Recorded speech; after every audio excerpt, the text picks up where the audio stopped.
दोस्तों, कैसे हैं आप सभी। आशा करती हूँ आप सभी बहुत अच्छे हैं और अपना ख्याल रख रहे हैं। राधा रानी अपनी कृपा आप सब पर बनाए रखे। दोस्तों, आज हम लोग बात करेंगे योगिनी एकादशी की। योगिनी एकादशी आषाढ़ मास के कृष्ण पक्ष की एकादशी को हम योगिनी एकादशी के नाम से जानते हैं। इसका व्रत हमें 21 जून को रखना सही है या 22 जून को।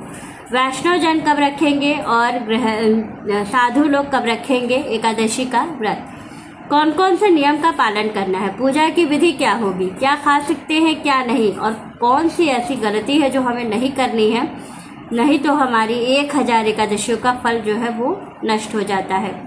तो आइए सारी चीज़ें बताऊंगी इसी एक वीडियो के माध्यम से। कैसे करना है, किन किन बातों का ध्यान रखना है, क्या चीज़ें करनी है क्या नहीं करनी है।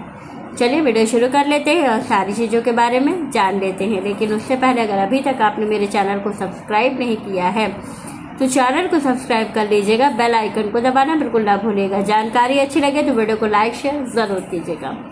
तो चलिए वीडियो शुरू कर लेते हैं और सारी चीज़ें जान लेते हैं।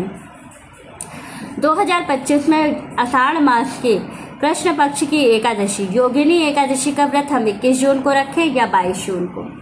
तो देखिए, जो 21 जून की एकादशी है वो 10वीं युक्त एकादशी है, और जब 10वीं युक्त एकादशी होती है तो इसका व्रत नहीं रखा जाता है, नहीं रखा जाता है। और अगर आप रखते हैं, गलती से रख लेते हैं या कोई कहता है कि एकादशी तिथि है तो रखा जा सकता है, तो आप अगर रखते हैं तो आपको एकादशी का पूर्ण फल प्राप्त नहीं होता है।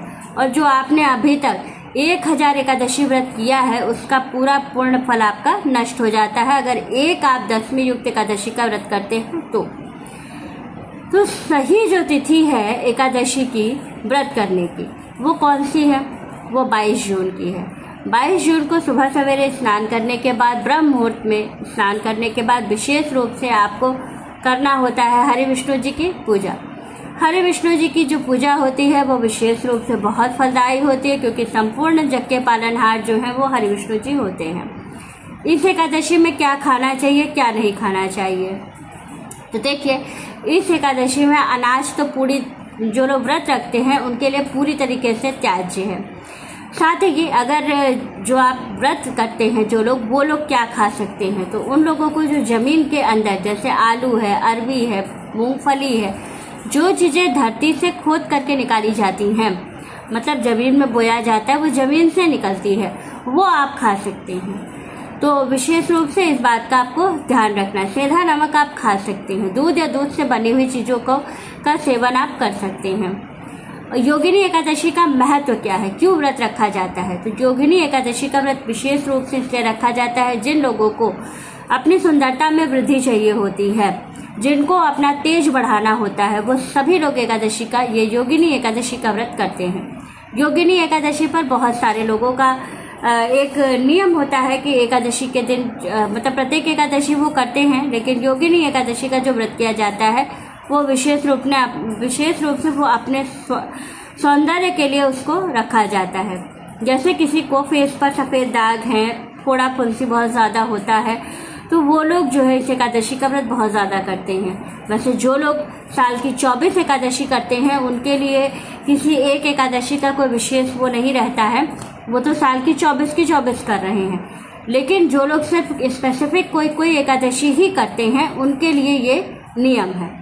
इसके बाद हमें विशेष रूप से क्या करना चाहिए, तो एकादशी के दिन पवित्र नदी या सरोवर पर स्नान का तो महत्व ही है। अगर आप करते हैं तो ठीक है, नहीं तो आप घर पर ही नहाने के जल में कुछ भी मिला करके स्नान कर सकते हैं। 10वीं युक्त एकादशी 21 जून को है, तो इस दिन आपको व्रत नहीं करना है। 22 जून के दिन आपको सुबह सवेरे पूजा करनी है। शाम के समय आपको अपने घर पे दहलीज का पूजन करना है। दहलीज पूजन करके लक्ष्मी को भी आपको प्रसन्न करना है, जिससे कि आपके घर में धन की आवक और बरकत बढ़ती रहे। साथ ही आपको विशेष रूप से इस दिन शंकर जी की भी पूजा जरूर करनी चाहिए, और शंकर जी को जल से अभिषेक करने से आपको संपूर्ण फलों की प्राप्ति होती है। कहा जाता है योगिनी एकादशी के दिन अगर शिव जी को 1 लोटा जल में थोड़ा सा चंदन मिला करके, जो सफ़ेद वाला चंदन होता है, अगर वो मिला करके हम शिव जी को जल समर्पित करते हैं तो हमारे सौंदर्य में वृद्धि होती है, हमारे स्वास्थ्य में वृद्धि होती है, और हमारे जीवन जो होता है ये उन्नति की तरफ बढ़ता है। तो शाम के समय, प्रदोष काल के समय, एकादशी के दिन अगर हम ये करते हैं तो हमें बहुत बहुत लाभ होता है। तो करना चाहिए, इसको करने से आपको 100% लाभ होगा। और वीडियो अच्छी लग रही हो, जानकारी अच्छी लग रही हो तो वीडियो को लाइक, शेयर और सब्सक्राइब ज़रूर कीजिएगा। आप लोग एक लाइक ज़रूर कर दिया कीजिए, इससे हमारा मोटिवेशन बना रहता है। राधे राधे दोस्तों।